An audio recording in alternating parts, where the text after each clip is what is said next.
Welcome to Thinking Deeper by 6-7. Today we are taking a deep dive into a really extraordinary text from 1922. It's Manly P. Hall's The Initiates of the Flame. And if you've ever felt that all the world's great mysteries, alchemy, the Holy Grail, the Egyptian pharaohs, were just these disconnected, dusty historical facts. Get ready, because this book makes maybe the boldest claim possible. Hall says there is, in fact, only one true religion in the world. Right. But it's not a religion of creeds or external dogmas. It's a single, universal, esoteric truth that's been hidden inside all the major traditions. So our mission here isn't to get into a debate about faith versus non-faith. Not at all. It's to uncover this surprising blueprint for human self-mastery that Hall maps out.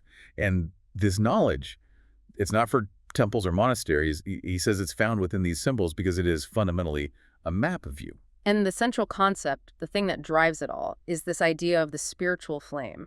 The divine essence that, according to Hall, resides and burns within every single individual. So we're going to take all these seemingly disconnected secrets from, the legend of Shambhala in the Gobi Desert to the serpent on the pharaoh's brow and show how they're all part of one single coherent path. It's a path of spiritual self-mastery. Mm. This deep dive is really a shortcut to understanding these ancient keys, the ones that unlock the divine potential hidden inside your own body and mind. And it proves, or at least argues, that all the great spiritual teachers were working from the exact same internal framework. And what's so fascinating here, I think, especially if you're looking for actionable internal work instead of just external dogma, is that the text claims this spiritual knowledge is an internal, observable energy. Right. He connects figures like Buddha, Jesus, Orpheus, Muhammad, and he claims they are all sons of the flame. They all achieve mastery by returning to the exact same source. And this shared path achieved through deliberate self-work.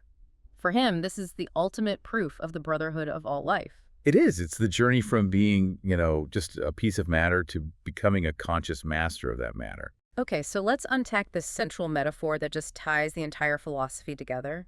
Fire. For Hall, it's so much more than a symbol. It's almost the substance of the divine. It is. He states that God is defined not by a creed, but as the, quote, spiritual flame which nourishes all created things. It's the, what does he call it? The never-dying fire that burns on the sacred altar of cosmos. And he says fire is the universal symbol for God precisely because it crosses all cultural boundaries.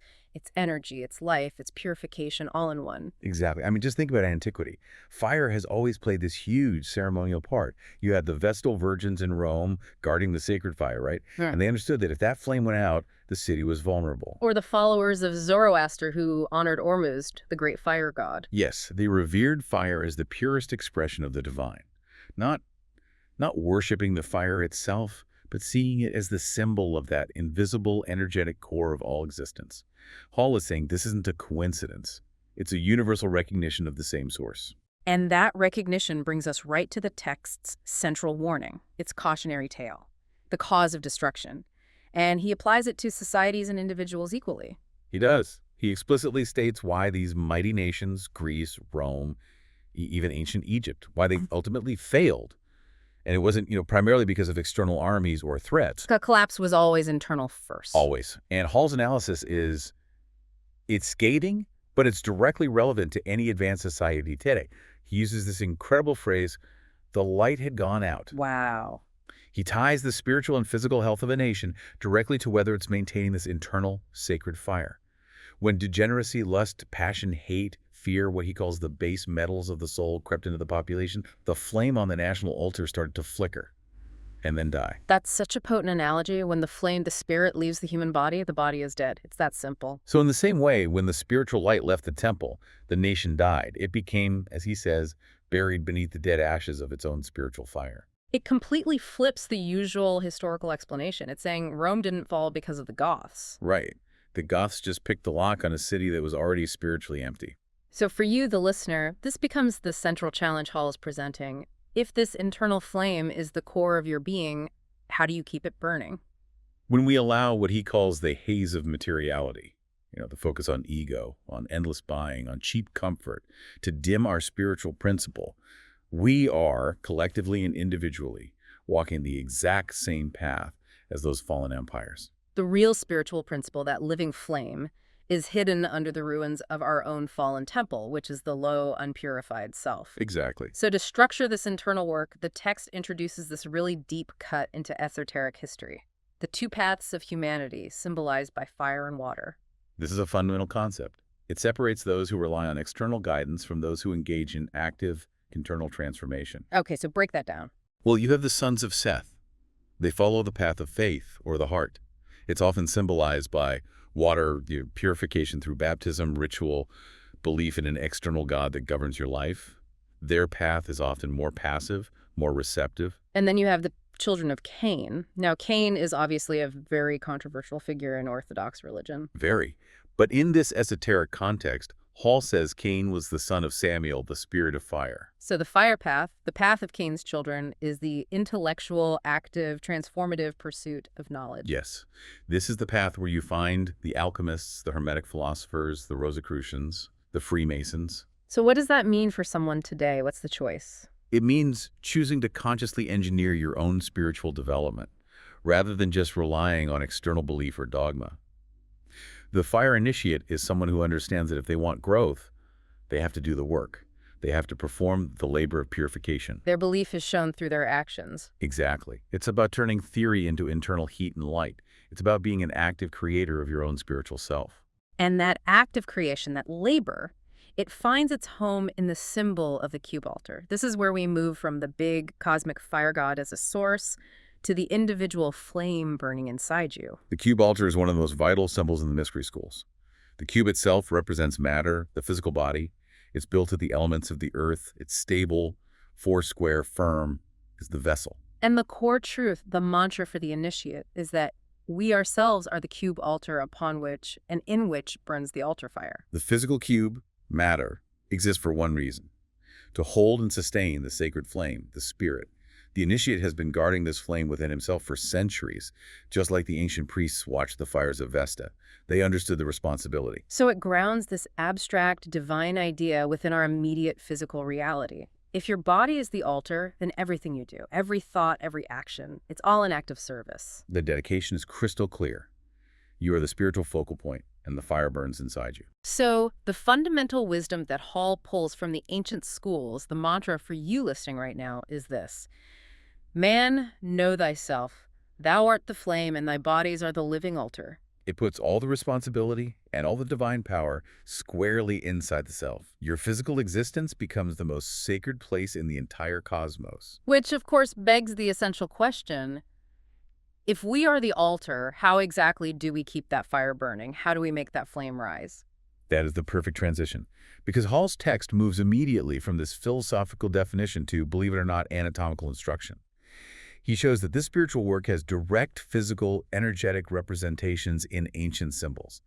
We have to look at the body as the mystery school itself. Okay, let's start with the ever-burning lamp. This is a classic alchemical symbol, right?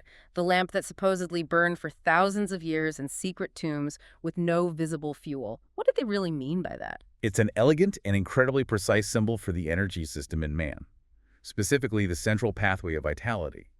The ever-burning lamp symbolizes the spinal column of man. The spine. Okay, Yeah. Hall describes the light, the spiritual fire flickering with a little blue and red flame at the very top, in the crown, which represents purified consciousness residing in the brain. So if the spine is the lamp and it's ever burning, it has to have a self-sustaining fuel source.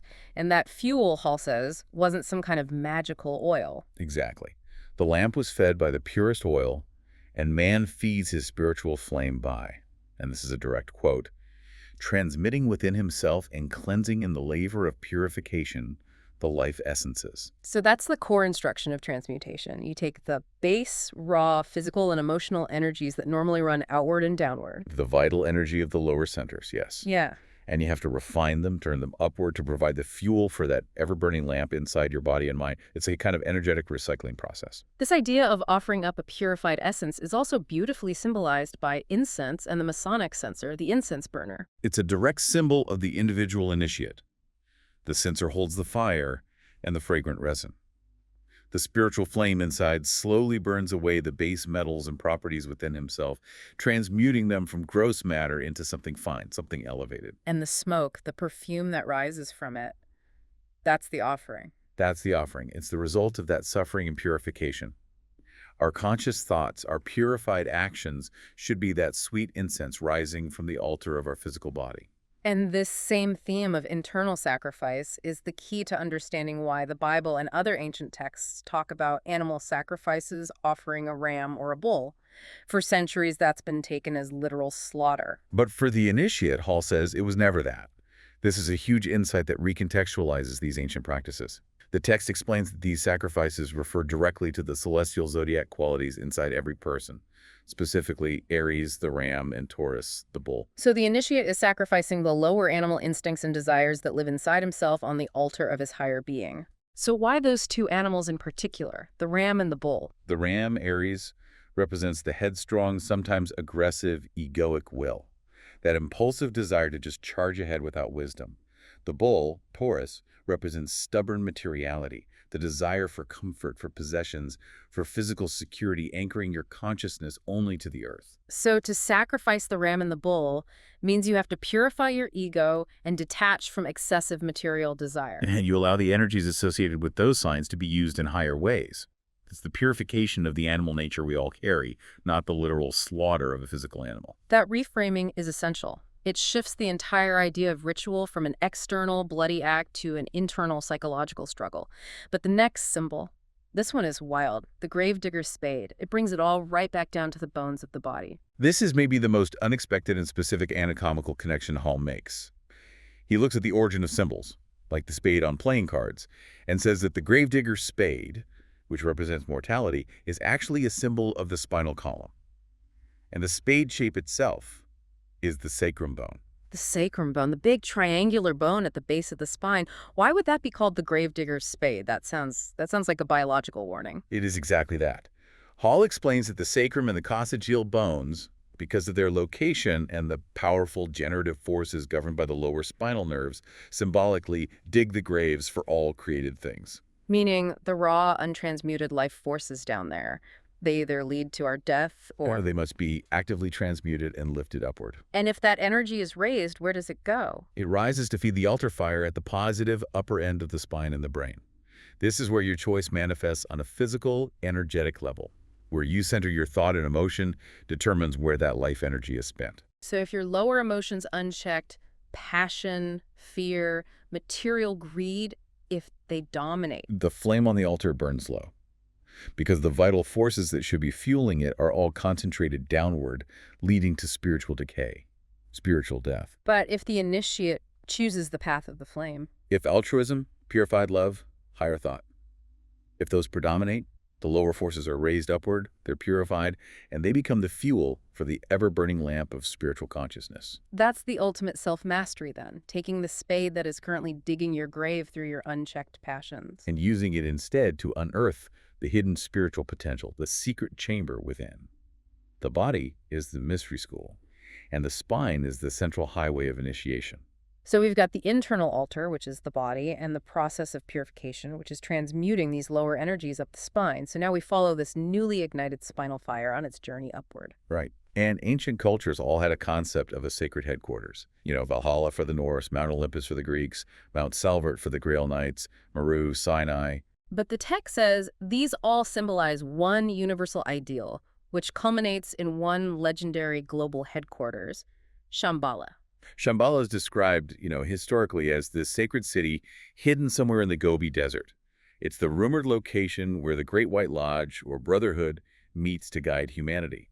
And this Brotherhood is said to have 12 members, just like the 12 gods of Olympus or the 12 Asuras in Scandinavia, which just reinforces this universal idea. But Hall clarifies that this legendary external city is just a physical projection. It's a key to the true location. And that's the crucial pivot for the initiate. The pilgrimage to Mecca, or Sinai, or the tomb of Christ, these are all external metaphors for an internal reality. The spiritual consciousness in man is the pilgrim, and the body is the landscape it travels through. So the spinal fire starts its journey upward. And in its ascent, it visits many shrines, many holy places. These are the centers, the seed grounds of great principles within the body. It's like climbing Jacob's ladder. And eventually, it reaches the great desert. Which Hall equates to Gethsemane. A place of suffering, of purification, of finally relinquishing the personal will. Only after you cross that desert of self-doubt and lower attachments does the pilgrim reach the golden city. Which brings us to a very specific, and I have to say, slightly controversial esoteric claim. Where is Shambhala actually located inside the body? The destination, the sacred city, he says, is located in the frontal sinus. The frontal sinus. Wait, the bone cavity that spreads between the eyes? Yes. Hall describes this space as containing a peculiar gaseous material where the fine essence we know as the spirit exists. This is the lost city in the sacred desert, and our consciousness is connected to the lower world, the body, by the silver cord or the rainbow bridge. Hold on, we need to unpack that a little. That sounds very technical. Is he suggesting the spirit is literally physically located in that bone, or is that just where the energetic principle is most accessible? He's using anatomical terms to describe an energetic conduit. The peculiar gaseous material refers to the subtle, vital energies that accumulate in the higher centers of the brain, especially around the pineal and pituitary glands, what's often called the third eye. For Hall, the frontal sinus is the final physical anchor point for that spiritual essence. And the silver cord isn't a literal rope. No, it's the energetic link that maintains the connection between the spiritual consciousness, Shambhala, and the physical body, the altar. If that cord is severed, the spiritual man is liberated and the physical body dies. The whole purpose of this spiritual pilgrimage is to raise the vital forces to that point and govern the body from that city in the brain. So the entire governmental system of our being has to be centered and controlled from that place. From the seat of pure spiritual consciousness, yes. And how do we know when the consciousness has completed this ascent? The text uses symbols like the lotus, the rose, and the budding rod. The lotus is the perfect metaphor for the spinal column's spiritual anatomy. Its roots are deep in materiality, the lower generative centers, but its blossom is up in the brain, in Shambhala. When the student successfully sends nourishment and power upward, the lotus blossoms with its many petals, giving out spiritual fragrance and light. That's why you see so many Eastern gods sitting on a lotus blossom. It signifies they've opened that spiritual consciousness. They've opened the central channel, the shushuma. And the rod, that budded Aaron's rod from the Bible, is the Western version of the same process. Exactly. The rod is the dry, dead stick of matter, the physical form. The buds on Aaron's rod are the 7 centers within oneself, often correlated with the chakras. When you develop your spiritual powers through purification, these centers shine out as fire. It's proof that the dead stick, the material form, has been quickened and brought back to life with spiritual power. And in the West, this blossoming lotus becomes the Rosicrucian rose. Yes, the symbol of the awakening of consciousness and the unfolding of the soul's qualities, usually shown against the cross of matter. The ultimate achievement, the moment the spiritual fire completes its pilgrimage, is called liberation. Hall ties this directly to the ascension of Christ rising upward from the disciples, who represent the convolutions of the brain at the top of the mountain. The spiritual man is freed from the wheel of bondage, released from the cycle of cause and effect governed by matter. And this freedom is recognized by a single cry. The cry of the initiate that is echoed through the mystery schools for ages. Consummatum est, it is finished. At this point, the initiate joins the ranks of those who, arrayed in their white, purified soul bodies, look down upon the world, ready to serve as part of the brotherhood of the flame. Okay, let's switch gears to the alchemists. Because in pop culture, they're just these figures obsessed with making literal gold from lead. But the source insists that the alchemist working in his secret cellar was hiding the history of the soul under chemical symbolism. Their secrecy was a necessity. Expressing these kinds of esoteric thoughts openly could get you killed. But their true labor was always spiritual. The alchemist, which is really Hall's metaphor for every single one of us engaged in self-improvement, is working to transform the base metal of the lower self into the spiritual gold of the higher self. And they use this incredible system of analogy to describe it. Let's lay that out for the modern listener, because this is where the theory becomes really practical. What were the alchemist's tools, spiritually speaking? This is the genius of Hall's interpretation. Our experiences, the good, the bad, the painful, are the chemicals. The acids, the solvents, the heat, the pressure. Nature is the great book they're trying to read and understand. The spiritual flame we've been talking about is the lamp they read by. And the physical body is the furnace, designed to generate the necessary heat. Our senses and organs are the test tubes and retorts. And crucially, incentive, our conscious desire and will. That's the flame from the burner that gets the whole process started. Man is the lab, the scientist, and the subject, all in one. And the ultimate goal. The philosopher's stone, this diamond-like object that grants eternal life. If the alchemist is the process, what is the true stone? The true stone is the alchemist himself, perfected and purified. It's made diamond-like, hardened against all vice, reflecting light from every angle when three core principles are harmonized. These are salt, body, sulfur, spirit, and mercury, mind. Okay, walk us through those three. How do they interact to create the stone? Salt is the earthy matter, the physical body, the stable anchor. Sulfur is the fire, the spirit, the divine spark, the energy source. And the crucial mediator is Mercury, the winged messenger. Which is the mind. It's the mind, the intellect. It's the link between the two. The mind has to be strong enough and pure enough to harmonize the demands of the physical body, the salt, with the aspirations of the spirit, the sulfur. So the Philosopher's Stone isn't some magic rock you find. It's born from the conscious harmonization of your spiritual self and your physical self through dedicated intellectual and moral work. So the famous hard knocks of life aren't punishments at all. They're the tools the alchemist uses. Precisely. They chip away and facet this stone until it reflects lights from a million different angles. This process of suffering and study and sacrifice is what tempers the soul, making the initiate's essence diamond-like, unbreakable, pure, and brilliantly refractive of divine light. And what about the elixir of life? Is that something separate? It's the product of the stone. The elixir of life is the circulating energy, the fuel that nourishes the spirit fire. It's the ultimate cure for the world's suffering that resides within the perfected initiate. And the ultimate labor is turning base metal into gold. Which means transmuting the lower impure man into spiritual gold through study, love, and conscious purification. And while Hall admits some alchemists might have literally produced gold from lead, based on the idea that all things contain every element, the primary goal was always spiritual. It was about extracting the potential energy within the human system and raising it to its highest possible expression. And the ultimate achievement of all this labor is the Hermetic marriage. This is the marriage of the sun and moon, symbolizing the eternal union of the positive pole, the intellect, and the negative pole, the heart. This active internal cooperation results in the ultimate reward, which is symbolized by the five-pointed star, a classic Masonic symbol. And inside that star, you often see two clasped hands. Those hands represent the spirit and body united in cooperation. The text calls it the marriage of the Lamb. The star itself is the resulting soul body, the eternal self. The living philosopher's stone. This is the body of the purified initiate, arrayed in white. But to get there, to achieve that union, you have to pass through the pillars of the temple. And these pillars, they symbolize the heart and mind, the positive and negative poles of life. Like Boaz and Jachin in the Masonic tradition, yes. Oh. And this is where Hall delivers a critical warning about balance. It's simple, but profound. Every extreme is dangerous. You cannot enter the temple, you cannot achieve initiation by the massive one-sided development of either heart or mind alone.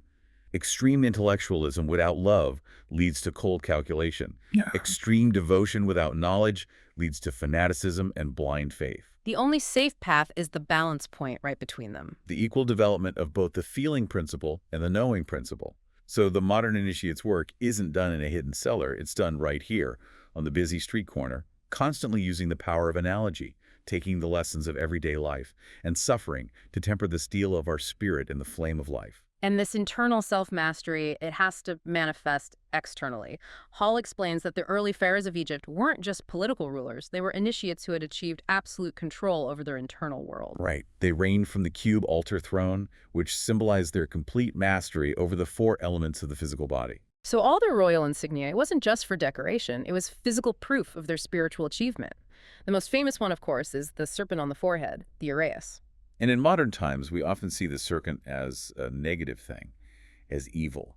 But here, it's the ultimate positive sign of initiation, Why? because it represented the fully transmuted Scorpio energy, the rising Kundalini. The fact that it was on his brow proved that the pharaoh was spiritually regenerated, that he had conquered his lower self. The serpent raising the cross became the symbol of Christ and healing. It's the total reversal of the lower sleeping serpent power in man, transformed into wisdom and light. And they carried the triple scepter, which were the earned tools of their self-mastery, each scepter representing control over a different layer of their being. It's a clear demonstration of the threefold nature of man. First, the pharaoh held the whip or flail, which signified mastery over the physical body. He had subjugated his appetites and impulses. Second was the shepherd's crook. Showing he was the guardian and keeper of the emotional body, that he guided his feelings responsibly. And third, he held the Anubis-headed staff, proving he was the master of the mind. Why Anubis for the mind? Anubis, the jackal-headed god, was the guide of souls, the one who oversaw the weighing of the heart, the emotional self against the feather of truth. To master the Anubis staff meant the pharaoh had mastered the process of mental judgment and balance.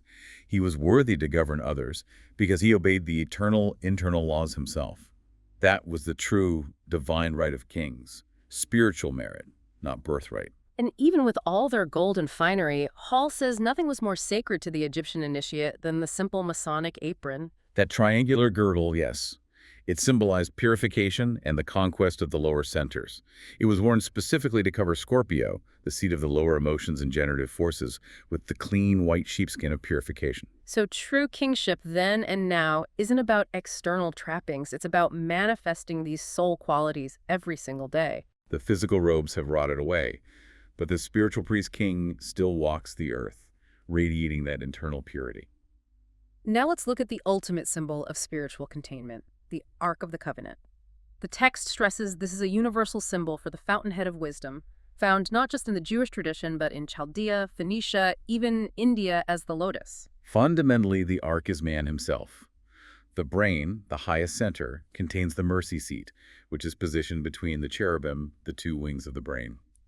Over this seat, the Shekinah's glory hovers. That's the pillar of flame by night and smoke by day, the spiritual light guiding the individual. The human brain is the Holy of Holies. It's the chamber where the divine speaks. And the contents of the physical ark, the relics, they symbolize the three great principles of the threefold spirit within every human being. That's right. The tablets of the law symbolize the Father, the guiding spirit. The pot of manna symbolized the Son, the nourishing soul. And the rod that budded symbolized the Holy Spirit, the generative, quickening life force.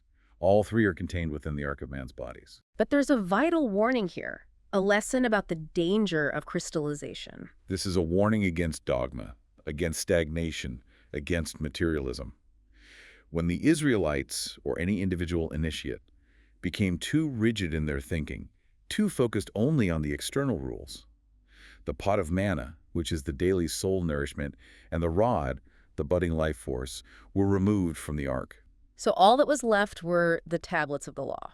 The material reasons, the dead letters of the law, totally devoid of spiritual life and flexibility. So how does that crystallization look in our daily lives? It's closing your mind and heart to new perspectives, refusing to grow, believing you already have the final truth. Hall warns that when you shut out strangers, those new ideas or experiences that challenge your current beliefs, you shut out your own life force. The spiritual sustenance has to be fresh every day. When the manna stops flowing and the rod stops budding, all that's left is rigid adherence to rules without any compassion or understanding. And the ultimate goal is to enter that Holy of Holies, the final chamber of the ark. Man can only reach the mercy seat after passing through all the degrees of initiation, becoming a Grand Master, in Masonic terms. Only then can he enter that darkened chamber, lighted only by the jewels on his own breastplate, his perfected soul qualities, and converse directly with the Most High. The true spiritual essence within himself. That's the moment of complete internal communication and mastery. To bring all of these concepts together, Hall turns to the grand allegories of the West and East, starting with the Holy Grail legends, the stories of King Arthur, Parsifal. He says these are cosmic myths, concealing profound mystic truths. The central narrative is always about union and purification. The wedding of King Arthur and Guinevere, for example, is the internal union of the spiritual and intellectual within the initiate. It's the spiritual self and the body swearing an eternal oath to protect each other. The whole structure of the legends maps the path of initiation that every person has to walk. And that path begins with the stone and the sword. The sword Excalibur is stuck fast in a stone and an anvil. The analogy is perfectly consistent.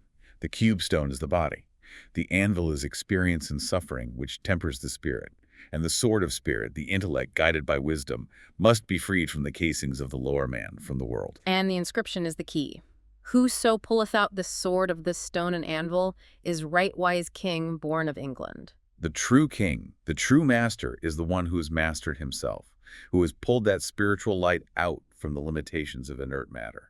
And the Grail Cup itself, the object of the quest, is the central symbol of the creative force of nature. It is the ultimate vessel. It holds the blood of Christ, which is that vital life force, that refined energy we talked about in the spinal column, the force that is actively transmuting the physical body into the eternal soul body.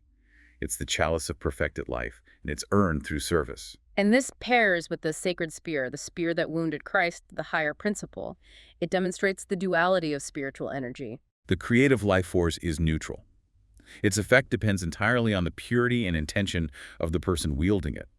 In the hands of Klingsor, the evil magician, the spear causes wounding and suffering. But in the hands of the pure Parsifal. The initiate, who has achieved inner chastity and wisdom, it has the transformative power to heal the very wound it caused. This just emphasizes that the powers the initiate develops are tools of incredible potency. They can create or destroy based entirely on the purity of the heart. The lesson for the modern Knight of the Flame is clear. The white armor they wear is the purified physical body, proof against vice.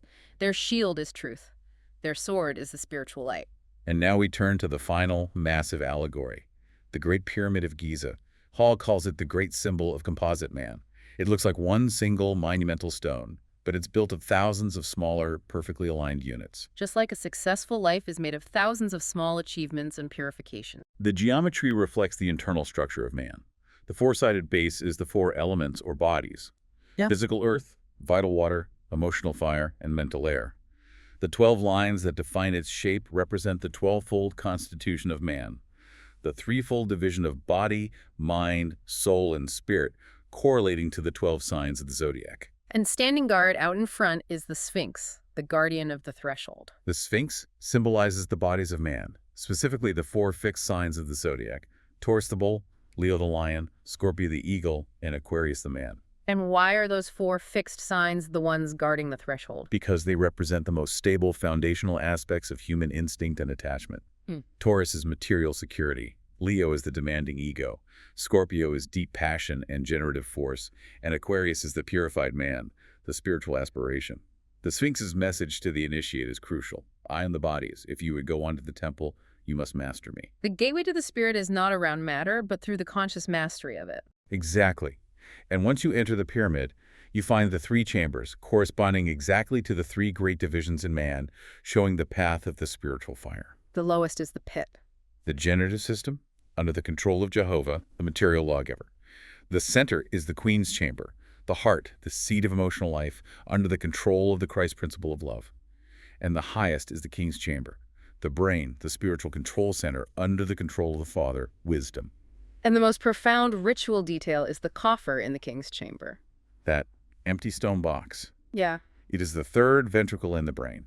It was used as a tomb for the initiation ritual, the symbolic death of the lower man, allowing the higher man to be resurrected into the King's chamber, liberated. But the architecture of the pyramid holds the key to man's current fallen state, the missing capstone.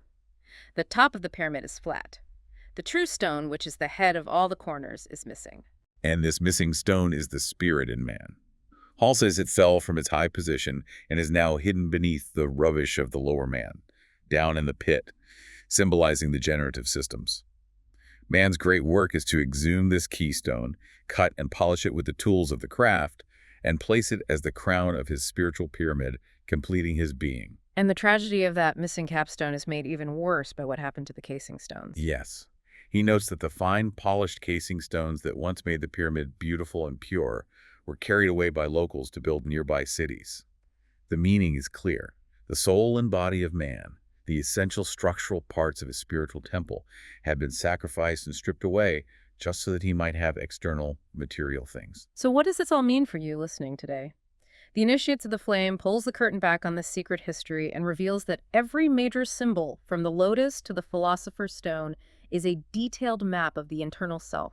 The work of God, the worship of the flame, is the painstaking work of self-purification.